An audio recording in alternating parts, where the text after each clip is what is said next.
Sato ma sadgamaya tamaso ma jyotirgamaya mrityorma amritam gamaya. Om Shanti Shanti Shanti. So today is, as I told you, story time. The moral of the story is very clear. They are only trying to tell us that if these strong Shadripus are there, then we are not going to settle into any form of Vedant. We will not be able to recognize the truth. So what are these Shadripus? Kama, Krodha, Mada, Lobha, Moha, Matsarya. If this is there, the mind will remain agitated and in tamas. So then it's not possible to come to this level of reality at all. It will keep you agitated. So you see, these are what are called cultural values. Our culture always told us this. It's there in the Bhagavad Gita also. Kamayesha, Krodayesha, Rajo Guna Samudbhavaha, Mahashano Mahapapma, Vidhena Miha Vairena. Know these to be your enemies. So what are they? Kam is lust, Krodh is anger, Mada, pride, Lobha, greed, Moha, delusion or infatuation with something, and Matsarya is jealousy. These are the group of 6 qualities which bring about degradation of mind and vitality is lost, drained away as a result. So if this is there, you will not come to this. So to illustrate this, they are telling us a beautiful story. You may hear a lot of Vedant, but if the mind is imbued with all this, it cannot. So you see, that's why Sri Ramakrishna would give a very simple, beautiful formula for self-realization. It is the practical means. He would say, the pure mind is equal to the pure buddhi is equal to the pure Atman. It's a simple formula. More important than your E is equal to MC squared, because it is telling you how to unfold the highest awareness. Pure mind. A mind bereft of negativities. A mind bereft of all these Shadripus. Today's generations don't even acknowledge that this is an enemy. See, the state we have come to. That these are enemies and they drain our energies and take us nowhere and degrade the mind. Even this is not recognized. So take care of these things, because unless the foundation is firm, you cannot erect a superstructure there. So you see, pure mind is equal to pure buddhi. It will naturally lead to that bodha, a pure mind. Mind converts into buddhi. And pure buddhi is pure Atman. Because you see, what we are calling nirvikalpa samadhi in yoga becomes nirvikalpa bodha in Vedanta. The buddhi itself will give you the necessary insight for self-knowledge. But it should be a pure mind. There should be a pure mind for this to happen. So that's why the main task in spiritual life is purifying the mind, purifying our sanskars, so that the mind never reverts to negative ways of living, correcting our habits of thought, of emotion, of action, correcting our speech. All this should be there. Only then this knowledge will come to fruition. Realization will happen. So you see, this is insisted upon in all religions, in all scriptures, that without these disciplines it's not possible. Otherwise, endlessly we can keep hearing Vedanta talks, but nothing is happening within. This will happen. So you observe this story, even the gods had to suffer from pride. This is what the story illustrates. So I will give you the summary first, and then we will go into the mantras, what the story is saying. There was this called battle between the Devas and the Asuras, in which the Devas won. The Devas are the gods in the heavens with a small g, And they are all like divine offices actually. The god in charge of, the weather and thunderstorms, he's Indra. The god in charge of fire is Agni. The one who's in charge of wind is Vayu. So these are all they are called lesser gods in Hinduism. So these gods, uh, periodically they clash with the asuras, the demons. So you know many asuras names are there in the Puranas. So in one such battle, the gods won and they became very proud. And they went on, jubilantly celebrating their victory for a long time. And the partying was too much. So then God, Ishvara, decided, here it is given Brahman, decided that they should be taught a lesson. What is there to be so proud of? And they are becoming so arrogant. After all, who made the victory possible? What is the source of our vital energy which made it possible? They must explore, investigate into this. Rather than that, they are just becoming more and more arrogant. So what he did, well, you can't address Brahman as he. What it did is, it so happened that when they were doing all this, drinking and partying, they suddenly saw at a distance a huge light. And they started wondering, what is that effulgence? Where is it coming from? What is there? And they saw, a kind of outline of a yaksha. Yaksha, you must have heard the word, a celestial being who's radiant. Obviously, he is not of the earth nor of the heavens. He is some kind of divine being. So then Indra sends Agni, go and find out what that light is. So he goes there and he sees, Agni sees that it is a celestial being radiant with light. And then Agni says, who are you? And the Yaksha says, I'm a Yaksha, and but who are you? Oh, don't you know me? I'm Indra, I'm Agni, conqueror of all these demons, and I can reduce anything to ashes. That's my power, and you don't know me? Look at the pride. And then the Yaksha said, no, sorry, I don't know you. But I hear you can reduce anything to ashes? And Agni says, yes, of course, that's my power. And that's only one of my powers. I can do many more things.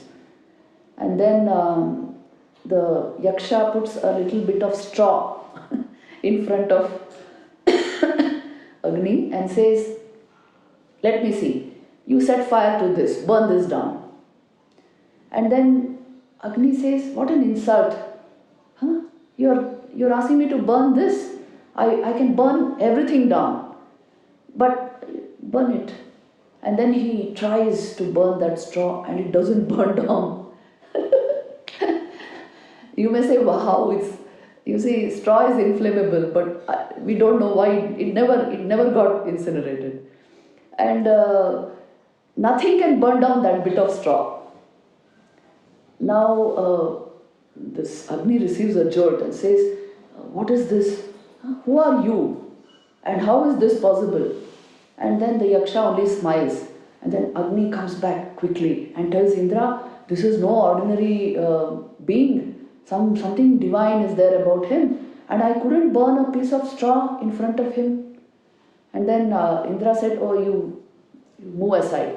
And he called Vayu. Vayu is the god of the wind and thunder and storms and tsunamis. He creates all that, okay? So he came and he is now sent to the Yaksha. And again that straw, the same straw, the Yaksha says, come on, the same pride is seen even in Vayu. Don't you know me? I can blow down anything. And I'm the most powerful god. All this happens. And then the Yaksha says, okay, please blow this bit of straw. And Vayu huffed and puffed and tried his best, but he could not blow that straw. Nothing happened. And then again he also comes back and he tells Indra, there is something very divine going on with this Yaksha. You please go and see what is it. we can't do anything about it. So then Indra comes forward and he moves towards that Yaksha, and as soon as he comes close to him, the Yaksha vanishes. Huh? And in his place now stands the mother goddess herself, Mother Parvati. She is described as Uma Haimavati in these mantras. Hmm? A beautiful divine goddess adorned with all ornaments and dazzling, and she is at once he sees she is the embodiment of Brahma Vidya. See, this is the nature of Ishvara. She is the very embodiment of Brahma Vidya, the Divine Mother, and then she tells Indra that, what are you so jubilant over? Didn't you recognize this Yaksha? The Supreme Reality itself came to you in this form to give you this sense that there's nothing to be proud about. You see, the very source of your energy is pure divine consciousness. Brahman is the source of your entire being. It's the source of your mind, the source of your vitality, the source of your actions. So then all the credit goes to Brahman, not to you. What are you so proud about? Now, when it comes from the mother goddess, Indra understands. And then his pride is quelled. And because he understood this first and saw the Divine Mother, he became the foremost amongst the gods. And he understood the place of human ego, the place of human will, and how it is the divine energy alone that makes everything happen. And no use taking credit over what we actually don't do. Now, in this story, we must also check out and see. As many times as we put in effort into something, automatically we attribute the fruit of that action to ourselves, isn't it? Unconsciously we do it. I did that. But actually speaking, what is the source of your energy? So this is a story for all of us. The source of all energy is only consciousness. So that is also the source of all action, all thought, all will, intent, emotion. Anything, the very source of Prakriti is Purusha. It is consciousness. That is what the story is telling. So then Indra comes back after having got this knowledge and gives it to all the gods. But because he got it first, he became the king of the gods. This is the story, it ends here. But we never tend to think like this. Please check this out and see. The source of all pride and arrogance comes from this. We have a sense of exaggerated self-identity which has no basis in the real self. It's only the ego bloating itself up with every little action, thought, achievement that we do. Maturity in life only comes when we give the ego its place. Otherwise, whole life you will be chasing all sorts of things without going into the essential purpose of human life. Without going into self-knowledge, we can keep chasing a whole lot of other things. That is the nature of the ego. Once it goes uninvestigated, unscrutinized, it will become big in your mind, bloat up, and consume your entire energy. Now you're chasing 10 different things in all your life. Even at the age of 70, 80, 90, you can see people doing this. Trying to, build more identity, false identities, rather than seek the truth of your identity. So this pride, this is one of the obstacles to spiritual life, spiritual striving. This is what the story is telling. This applies to all the Shadripus. The real maturity of life is, in the Vedic age, there were 4 stages of human life recognized. What were they? Brahmacharya ashram, the student life, then Grihastha ashram, the householder, then after the age of 50 it is Vanaprastha. Now there are no vanas, not many to go into, but where you live, converting that into a kind of a place for austerity, discipline, spirituality, cultivation of spirituality, this should be there. Where you live, make it into a sacred space, a consecrated space, so that the purpose of your life is always shining in front of you. This is Vanaprasthashram. And the fourth mandatory stage was sannyas, which means you shake off worldly aspirations and ambitions and strive for spiritual emancipation. Because ultimately only that will matter at the point of death. There is a very beautiful observation which Schopenhauer has made. He says that the single common expression you can find on the faces of any dying person anywhere in the world can be put under what in English we call disappointment. Unless one has lived a worthy life dedicated to higher purposes, disappointment is the only expression on the face at the point of death. So that is why life should be so lived that you die with a smile. I did my best. I gave my energies towards the actual purpose of human life. And I helped, life all around me. I helped the life to blossom all around me. I didn't put down life. Only then one dies in peace, please remember. Until then, even death is a struggle. And the after death only follows our, what karma phal we take with us, according will be our afterlife. So that is why all these things have to be taken care of. Now I'll just go into these mantras which are describing the story to you. I'll go quickly and read the English meaning. Part 3, go there. Brahma devebhyo vijigye tasya brahmano vijaye deva amahiyanta. It was Brahman indeed who achieved victory for the sake of the gods. In that victory, which was in fact Brahman's, the gods became elated. Tam aikshantasmakamevayam vijayosmakamevayam mahimeti tadvaisham vijagnyau tebhyo hapradurbabhuva tanna vyajanata kimidam yakshamiti. They thought, which means the gods thought, ours indeed is this victory, ours indeed is this glory. Brahman knew this pretension of theirs. To them it did appear. They could not make out about that thing as to what this yaksha might be. Te agnim abhruvanjata veda etad vijanihi kimidam yakshamiti tatheti. They said to fire, O Jataveda, that's another name for fire, find out thoroughly about this thing as to what this yaksha is. He said, so be it. Tadabhya dravatamabhya vadatko asiti agnirva ahamasmiti iti abravijataveda ahamasmiti. To it he went.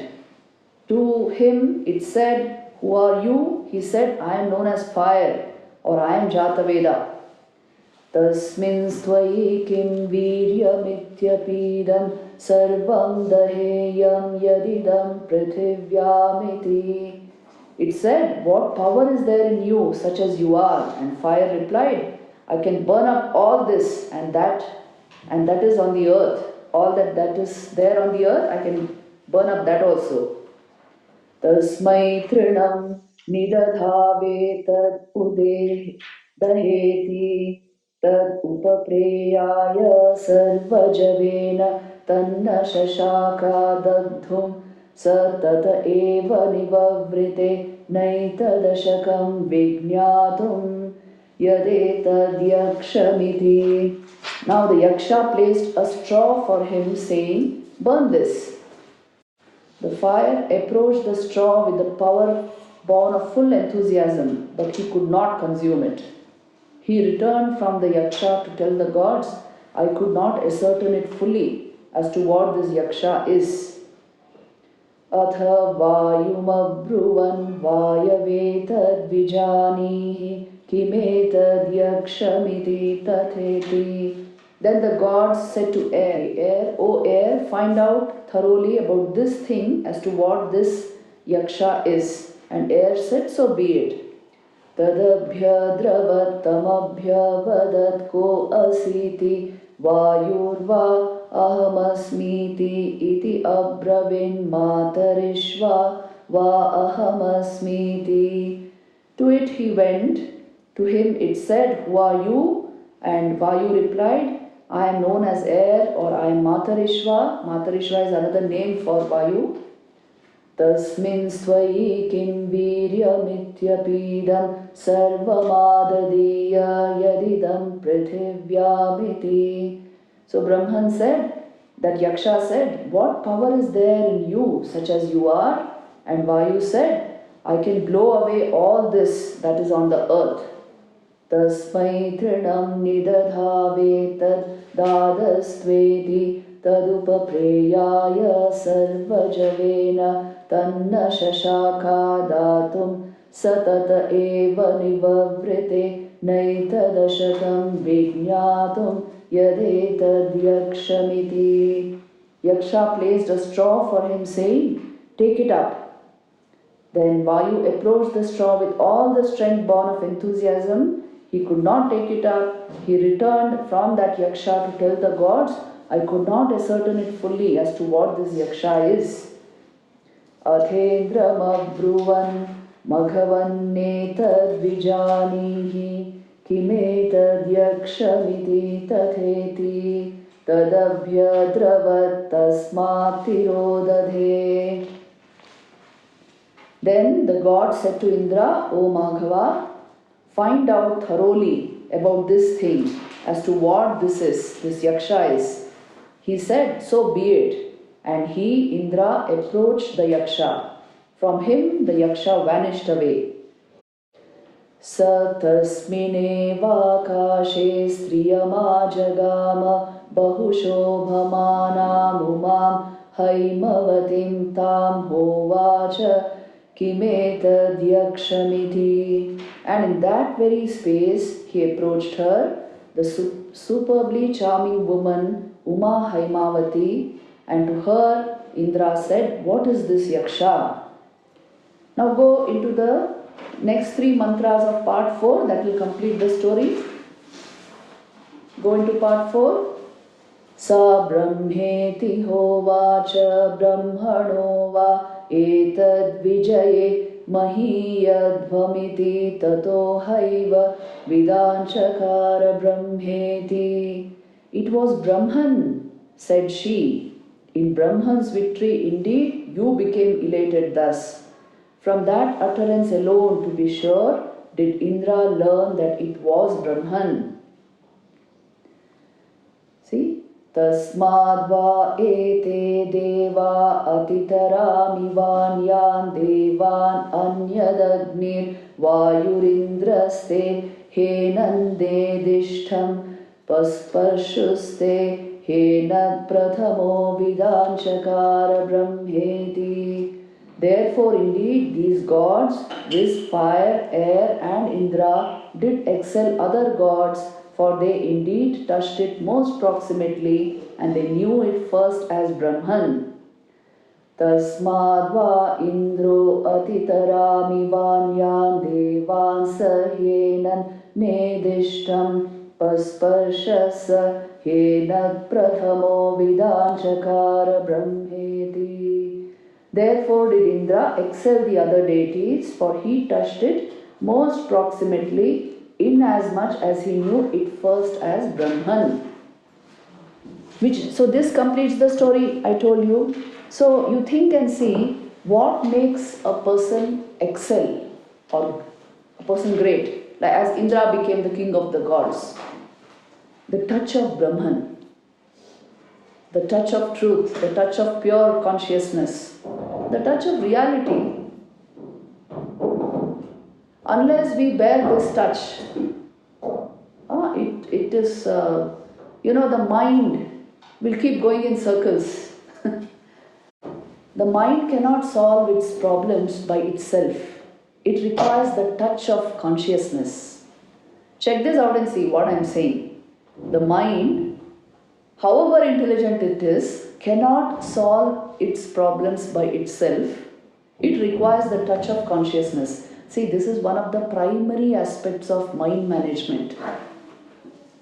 Today, when we are teaching mind management, the conscious mind, the importance of the conscious mind and producing that level of consciousness in order to manage the mind. This is what is being taught. So this idea is entirely from the Indian spiritual heritage. Why are they saying this? Why do we say this? Because your mind, if it remains untrained or untouched by, what is behind it, this pure consciousness, it will not be able to do justice to its content. It won't be able to process its content properly. The mind, the very nature of the mind is, it is prakriti, it is restless, it is chanchala. Now, we have so conditioned it in so many different ways. I already told you about this cognitive distortions of the mind. Do you know the extent to which people suffer from these distortions? Today, even kids suffer from it. Kids suffer stress nowadays, isn't it? And by the time they are into adolescence, huge conditioning has already happened. The value system is already set by the age of 7. Around 7 years of age, they already have a value system depending on their exposures. And after that, it is entirely about handling their energies. And the kind of cognitive distortions which they suffer from today, you will be amazed if I tell you. Wrong thinking, absolutely biased value system, overthinking, negative thinking, and circular thinking, which means it leads you nowhere, and then catastrophizing. And catastrophizing, you might be knowing, thinking to the extreme with a lot of emotion which has no basis. And then emotional reasoning means it goes completely against rational truth. Somebody there are many kids who even keep blaming their parents. All this is emotional reasoning. My ego was not satisfied in some particular context, so that person who didn't satisfy is very bad. Labeling, all this emotional reasoning, labeling, they all go together. So when the mind is functioning like this, so much of cognitive distortion is there, you can't even think correctly. How are you going to act correctly? And how are you going to come to this level of knowledge? See, this is the primary problem. That's why everywhere that we are talking of all this, the main courses that they want are mind management, emotional intelligence, how to build focus, what we can draw from this heritage and provide there under topics like these. Because this is what they are struggling with. You see, when you have cognitive distortions to an inordinate degree in the mind, you can't focus. You can't focus. And the conclusions you are drawing on an everyday basis are faulty. Faulty thinking. You are drawing conclusions and blaming people. And when the mind is full of negativity like this, you start feeling sick after some time. You don't feel good. Yes. And all the time blaming the other. One of the primary signs of low emotional intelligence and mental health issues is constant blaming the external. Constant restlessness of mind. No inner peace at all. And high level criticism. Ever ready to blame. So when we keep playing these blame games and behaving like this, our emotional intelligence keeps going down, down, down until we end in frustration and depression. That is why the touch of awareness is required. The deeply conscious mind, the calm mind. And it will draw solutions right from within yourself. At least from time to time, you see, getting used to the sane state of mind, the meditative awareness, that is very important to be able to manage mind. Otherwise, we get blown away by these cognitive distortions. And this is just one part of the story, what I am telling you. Let me introduce you to your own mind. This is just cognitive distortion portion of which is seen as, how we cognize wrongly as a result. Then there is the huge trap of what is called emotional turmoil, leading to very low emotional intelligence. Emotions are all, you see, most of our emotions, think and see how they are bubbling up due to what? Due to the external exposures that we have. Now, what are the kinds of exposures that we have? Real touch with emotional intelligence can only come if you are exposed to things like Ramayana, something that elevates emotion, gives you the feeling of pure love, pure devotion. That will build real emotional intelligence. But look at what our youngsters are exposed to day in and day out. All sorts of things. So emotional, obviously the kinds of emotions they are generating on a daily basis are all colored by what nonsense they are taking in. And as a result, emotional intelligence will go down. Drain of vital energy and emotional intelligence. And automatically, see, this gets added on to all these cognitive distortions I was talking about. And it creates such a messy situation within. That's why then you see, American people are using CBT in a very big way. And our universities are all the time asking for courses, how to do mind management, to how to remove suicidal tendencies, how to get rid of depression and stress. So the reason is we should find out this. These are the reasons. You never gave your child anything elevating. See, when we were growing up, we grew up with Amar Chitra Katha comics, Those comics had huge impact on our minds. Amar Chitra Katha and Tintin is all I remember to have read as a kid in terms of comics. So they were clean comics and always with very high ideals, and that is the worldview the child develops then, isn't it? Or it was about some nice adventure, so curiosity, adventure, this kind of a thing, and high value system. See, this is very important. Constant exposure to this will make the mind like that. Sri Ramakrishna used to again and again say, mind is like a white piece of linen. What you dip it into, it will catch that color. So what are we dipping it into day and night? Think and see. Huh? All those, what are those shows? Netflix is one. And the others, there are so many kinds. What is the content there? And what are the things going into your system? See, there are of course very good things also, no doubt, but as long as our children are not, you don't regulate the content they are ingesting. See, all these mental problems, mental health issues will be there. After some time, they sort of lose faith in the external world. This happens. This is the cause for depression, please know. They won't function normally. So you see, these are all the problems with our minds. And that's why for mind management to happen, the touch of awareness is very important. Let them dip into existential reality from time to time. So teaching them meditation, regulating their exposures, and inspiring great content, exposure towards great content, and inspiring the creators of great content. This is very important in modern society.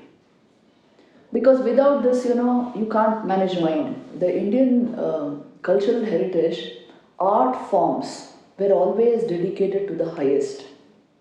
Classical art forms. They used to be dedicated to they are whether it is singing or dance or painting, architecture, all of it was depicting something noble or great or divine. It used to be like that. For centuries it has been like that. That's why you find such masterpieces of temple architecture and all that. And even the traditional classical art forms. Uh, this is something we should understand. Art is a means, art is called layman's yoga. It is the yoga for the layman. It is meant to elevate human consciousness. That is its purpose. That should be its purpose. But what are we converting art? Something very grotesque it is being converted into. So all this kind of mismanagement and wrong this thing being given to standard techniques which could transform human consciousness, this is something you must address if you want a really great society. Because your society is totally composed of human minds. How they are trained. I can give you a very beautiful story here which actually happened.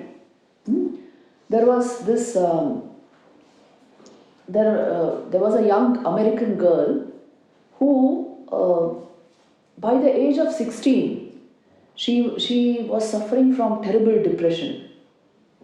By the age of 16, she couldn't even complete her course in school, and she had gone into various forms of dance and all that, and then so much of depression now she did not want to go out of her home, and then some friends suggested to her that why don't you come and stay with us for some time, and then she came to India for some time. I think she spent some 2-3 months initially here, and during one such event she would go out and attend events with her friends. One day, fortunately, she did go to a party. She went to a Bharatnatyam dance recital going on somewhere. So she attended that, and at once she was it just caught her attention, and she liked it very much. And then she asked that girl who gave the performance, "Can I also learn this?" And she said, "Of course you can learn. Let me take you to my teacher." And then her Bharatnatyam teacher said, "You will have to stay for some time, or at least start learning where you stay for a longer period of time. At least 2 years will be required. After that, more refinement, and then your Arangetram. It's a long process, Bharatnatyam." Then she said, "But I want to start immediately because I just love this form of art." And then she started. In about 6 months' time, she came out of her depression. She came out of her depression, and those long periods of agony which she used to suffer, and she used to weep on her bed, just couldn't come out of it. Her whole face was actually smudged with sorrow. That thing went entirely. And then she asked her Bharatnatyam teacher, "How my mind has come out of these moods just by this dance form?" And then the teacher told her, "See, what are you doing in Bharatnatyam? You are depicting the moods of gods, isn't it? You are depicting the stance of Shiva, the mood of Krishna, the mood of Mother Durga. When you are depicting great emotions, how can you be depressed?" See, this is the key. You give the mind something great to dwell upon. It will not suffer lower emotions at all. Art forms were meant for this, to transform human consciousness just like that, just by the performance of the art. But what are we reducing it to? It hardly deserves to be called art, many of these art forms. So take care of all this. See, householders are key to making changes in society. Unless we become sensitive to this, we will not be able to do anything. Somebody's commercial enterprise should not ruin our sanskars. Take care of this. So this girl was living proof that, you see, classical Indian art forms can transform the mind. Music can transform the mind. There is music therapy, it's used as a therapy itself. Why just the human mind? Even cattle give more milk, if you play the flute there. If you run the recording of flute, Plants yield more if there's good music. Art can be used to transform consciousness. Best way actually. So for children, if you keep one form of, give them one sport and one art form, and something like this, something which elevates their mind, you see, you will not have to teach them any more value systems. They will stick to the highest values of life automatically. So these are all the practical ways in which you can bring spiritual ideas into your homes. Try as much as you can. And let me conclude with one more thing. We kept on talking about meditation, isn't it? For meditation to actually happen, there are certain things required to be done in homes. Why is it that meditation is easy in a retreat or in a shrine, in a temple, but not so easy at home? Because thoughts are things. What we have thought in a particular place, those vibrations linger around. The Chittakash is very much where the Stulakash is. The thoughts linger around. And now when you have repeatedly done meditation or good studies or thought beautiful things, devotion to God in a particular place, it becomes spiritually vibrant. The Chittakash, your own Chitta will record.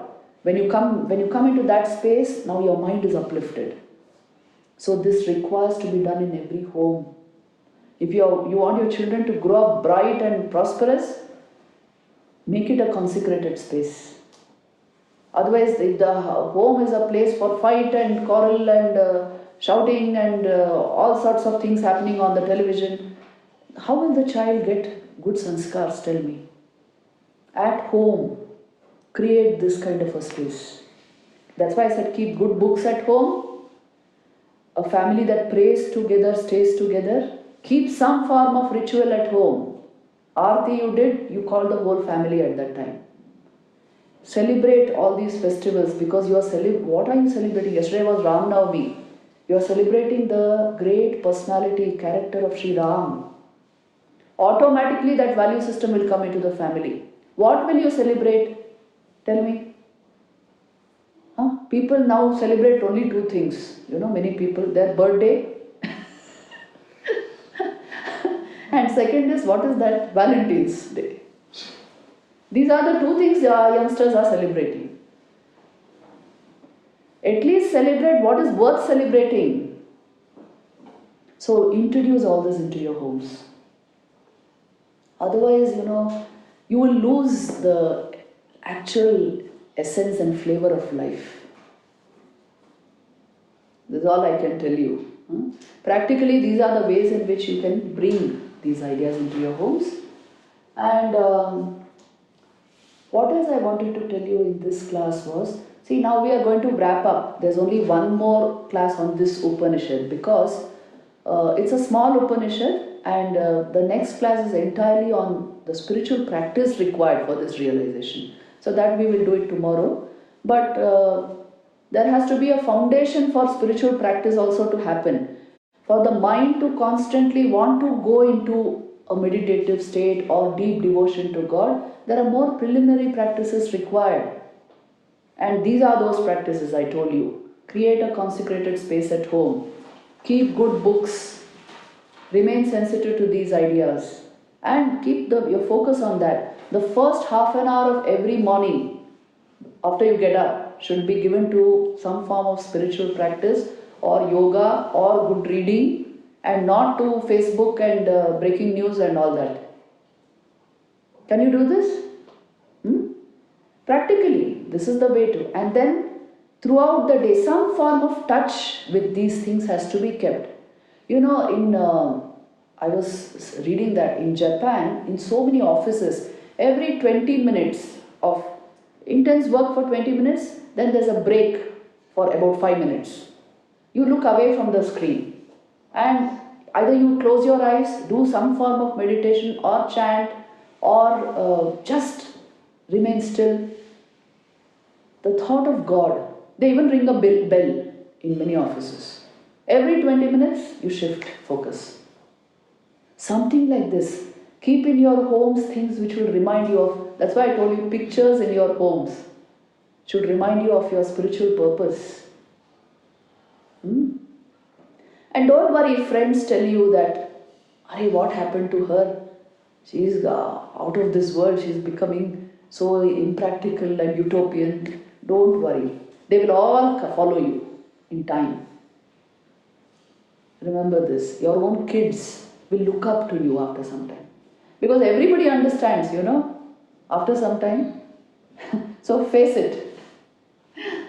These are the ways we can change the atmosphere at home.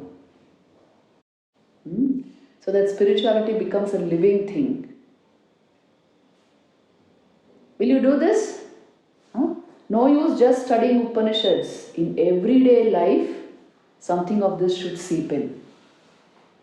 And mind management. See, a devotee's mind or a seeker's mind is the clear mind, the refined mind. The mind which is only sensitive to these things must generate that kind of mind. Those kind of sanskars. We already discussed something about sanskars, you remember? When you repeat thoughts, conscious thoughts again and again, they become sanskars. So the key to sanskar is repeated conscious thinking, right kind of thinking, good thoughts, noble thoughts, elevating literature. Sanskar will automatically get generated. And what exactly you do, your children will follow. So there is a video on, what is the name of that video on sanskar? Importance of sanskars, I think it is. Importance of sanskars. You watch that video. It will help you. Many things in life, if you have the knowledge, you can handle them very well. If the knowledge is lacking, then they become huge problems. So you must know all this. The ways to create the atmosphere at home, change our mind, change our emotional intelligence.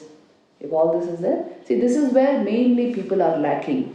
IQ is very high in most of us. EQ is, we are not so sure. SQ is absent. You have heard of SQ, SI and SQ? Spiritual intelligence. And there's something called VQ also. Volitional quotient. Volitional quotient. Which means your power to will.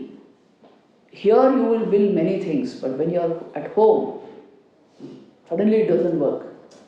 So VQ is required. All these can be built slowly. So let's aim for all this, and then only this knowledge will really come into our lives. This is the foundation for this knowledge. Yes? So we'll end it here. Om Shanti Shanti Shanti.